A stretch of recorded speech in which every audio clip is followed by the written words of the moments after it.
I'm feeling a little controversial actually, sorry. Because I'm like, how are you having like winged creatures running around and then you're calling someone on a cell phone? I let authors break my heart over and over and over again. Welcome back to Beth's Books. I'm Beth, I talk about books, and I'm going to tell you about every single book I read in January and February. I read 11 books in January and February. None of them were 5-star reads, which was really disappointing, but we came close a couple times. And then we were also far away at a few points. And I only read 3 of these physically with my eyes. The rest I audiobooked. I was on the go a lot in the last couple months, so audiobooks were my best friend. Typically I read more than 11 over 2 months, but it's been busy. And you know what? Trying to film and talk about books all the time actually takes away from the reading of the books. It's a great conundrum. But alas, this is the price you pay for sharing your opinions online. Okay, so starting off strong, I read 5 Survive by Holly Jackson. This was a 4-star read. Not the most incredible thriller I've ever read, but also I was pretty apprehensive to read it because it takes place in an RV, the whole book. One RV. And I was like, how could this possibly be thrilling? It was. It's YA thriller. I picked up this book because the trip that I was on, the Airbnb, actually had a physical copy, and I had it also in my Kindle, but I was like, oh yay, I can read a physical copy, and I picked it up. Then I had to finish it once I got home on the Kindle. But there are 6 teenagers, kind of young adults, who are going on a vacation, a trip in an RV. They take some wrong turns, end up on the back roads, and then their tires pop, and they're like, oh no. So they change the tire, and then they start driving again, and like they pop again. It's not looking good for our characters. Now, it's really interesting how they weave all these different characters and the tension together through the RV. You feel very suffocated, very trapped by the scenario that they're in. I also just think Holly Jackson writes really great YA thrillers. I really enjoyed The Disappearance of Rachel Price, also by her. The Reappearance of Rachel Price. Yes. But this was just 4 stars. It was a very enjoyable time. It wasn't a breathtaking thriller. If you saw my last video about what I call the pumpkin spice cafe effect, you'll understand that under no means do I enjoy the Dream Harbor series. I have read almost all of them, and I will be reading the last one this upcoming month. Earlier in January, I read The Cinnamon Bun Bookstore. My Storygraph says I gave it 3.25 stars, and then I thought, what do I say to the camera? What do I say about my opinions about this book? I cannot remember a character's name. I cannot remember the plot. I can't remember the conflict. I think it's about them leaving clues in a bookstore, and the girl who works there is like finding them, and then she's like, wait, let's go on an adventure, you and me, because this is like what the books are saying. And then, you know, they fall in love at some point. Based on what I'm able to relay about the book, you can tell there was no impact on me, and it's about a 3-star book. Maybe I liked the writing a little bit more in this one than the Pumpkin Spice Cafe, so that's why I gave it 3.25. But that is the 2nd book in the Dream Harbor series. And then I did go on to read the 4th book, or maybe it's the 3rd one, maybe it's the 5th one. I've read them out of order because I read the Christmas one at Christmas time, but then I read The Strawberry Patch Pancake House, which is numbered whatever. Also gave it a 3.25 stars. This one was a little bit cuter. It's single dad trope, where like he doesn't even know he has a kid, and then he has to move back to town, but he's a chef, and then he's trying to cook at this pancake house, and the town is giving him crap the whole time, but like, your pancakes are too fancy for us. We're just small country folk. And I found the characters a little more endearing in this book. And there's a trope in this book that I hate, that I will say has only been done correctly and perfectly fine in Elsie Silver's book, Reckless. So I guess you'll know what trope that is if you've read it. My Storygraph also says that I rated it 3.25 stars. I think that's kind of what I give a book that I have no feelings about, don't really care about, but don't hate. And that brings us to our next book that was also a 3-star read, that I knew would be a 3-star read, but I'm so hopeful. I'm so optimistic about like book talk authors, kind of books that are popular in the media, because I want to know what's going on. I have FOMO. But I read The Fiancé Dilemma by Elena Armas. Back in my early reading days, you bet I read The Spanish Love Deception, and you bet I loved it. It has been many years since that point. My taste has changed almost entirely. The note I wrote about this book was that it was a big bag of nothing. That might sound really harsh.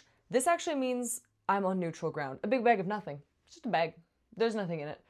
A big bag of crap would be lower, and a bag of, I guess, incredible things. Enough with the bag. But you see what I'm trying to say. It was just It was there. Go girl, give us nothing. I didn't care about the characters at all. Maybe it's because it had been over a year and a half since I read the first book in this series, which you only see those characters again like once.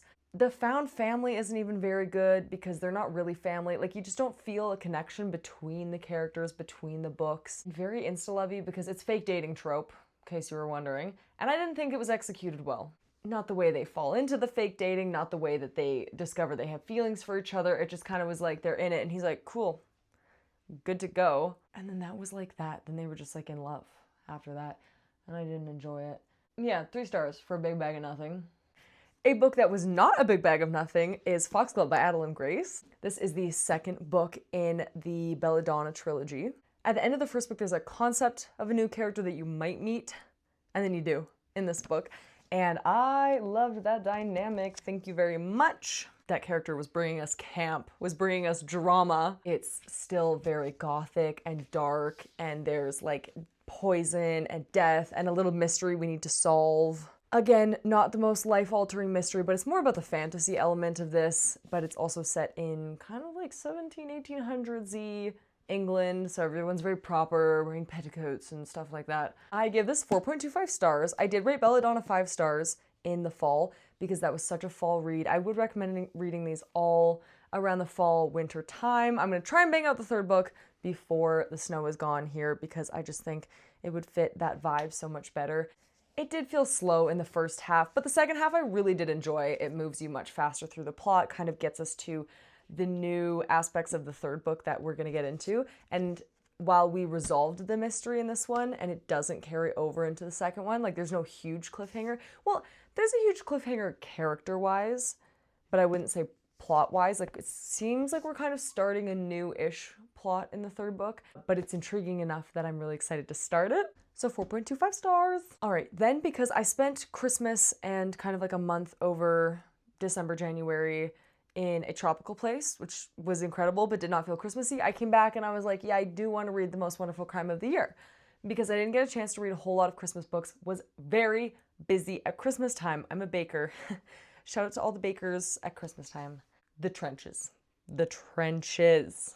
So I give this a 3.5 stars because I thought it was a very kind of fun set, very reminiscent of, I'd say, like Agatha Christie plot-wise, not writing-wise. It's kind of locked room, it was one of us, there's a whole cast of characters, also kind of reminiscent of Clue.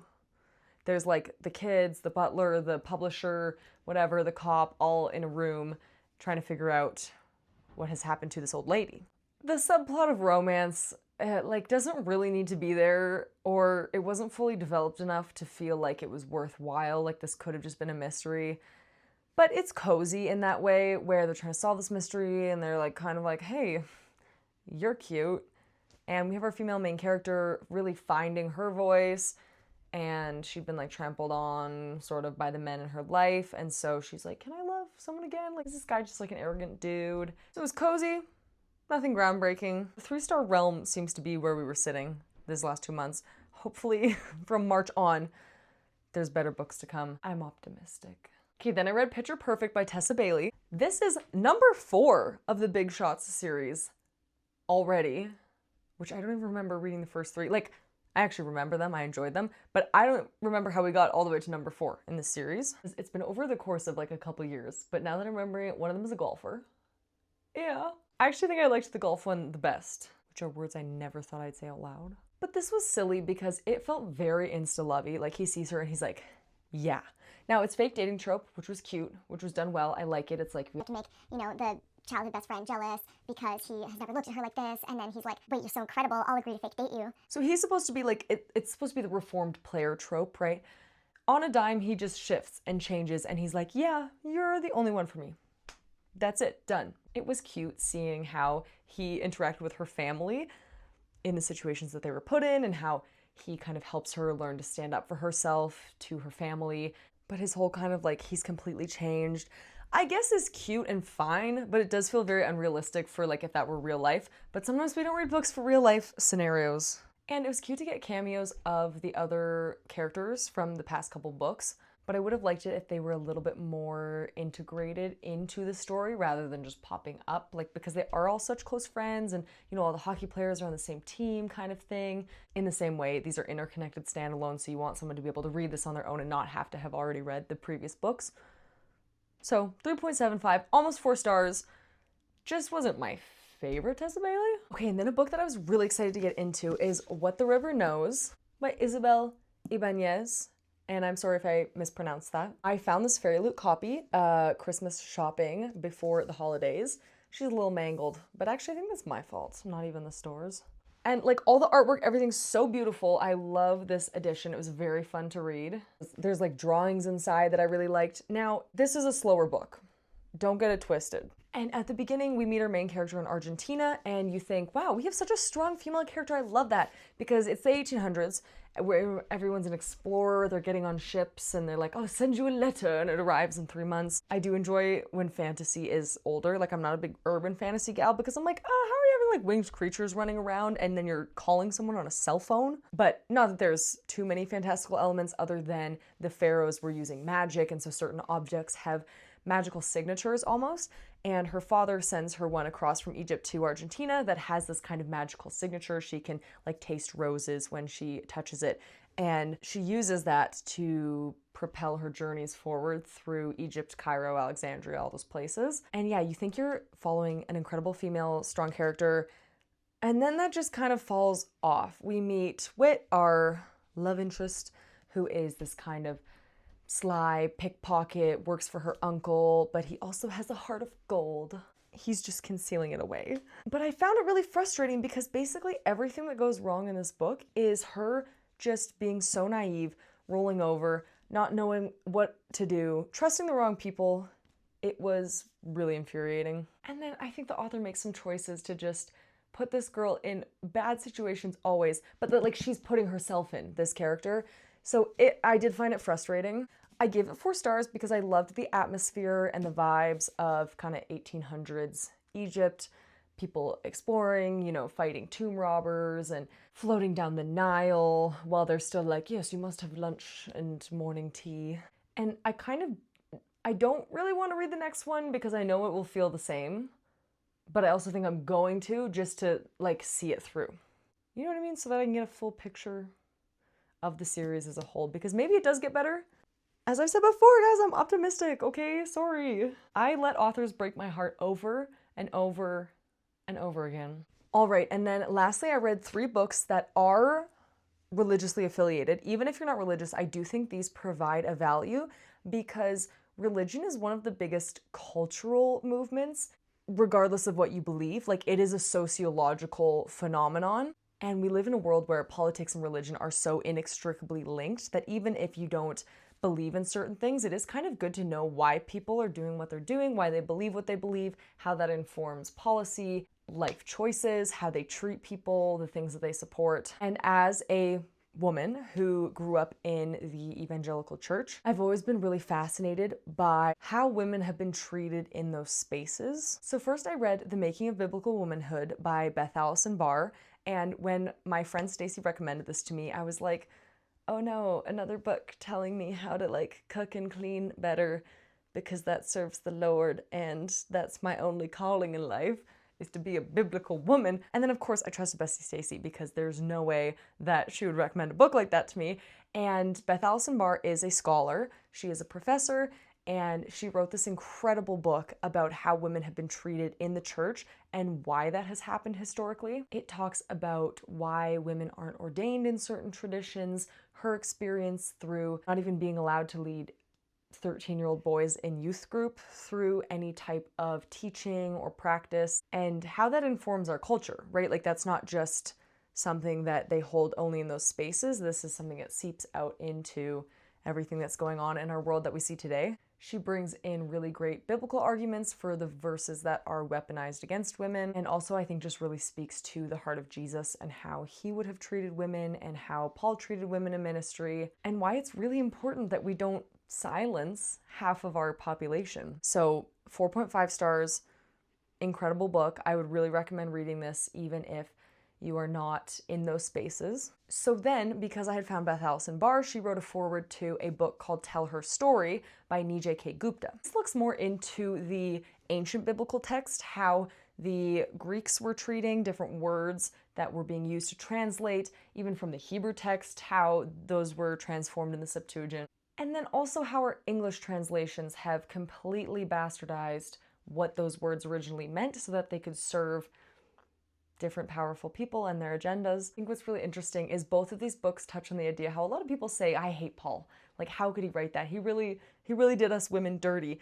But if you go into the original Greek and look at all the different uses of certain words and do real deep translation work, Paul was extremely venerating to women, and it's very clear that Jesus was extremely venerating to women. And this basically talks about all of the women that were part of early ministry, not just like, oh, you hosted a little tea party for the Christians to get together. It's like, no, you were a whole entire estate owner, which that was rare at the time per capita, but there are women that Paul is praising for doing the good work, for preaching. They were sent out in pairs, more because men would not just be alone preaching to women in this ancient time.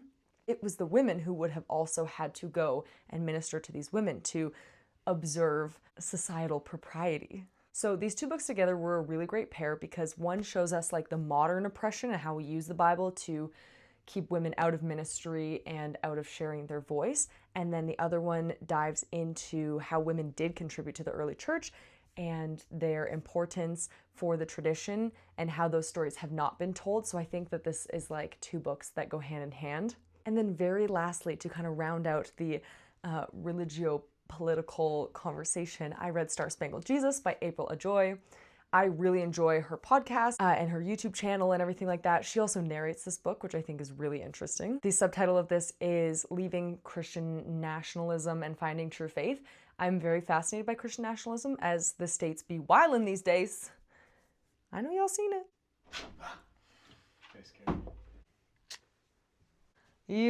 That's on camera.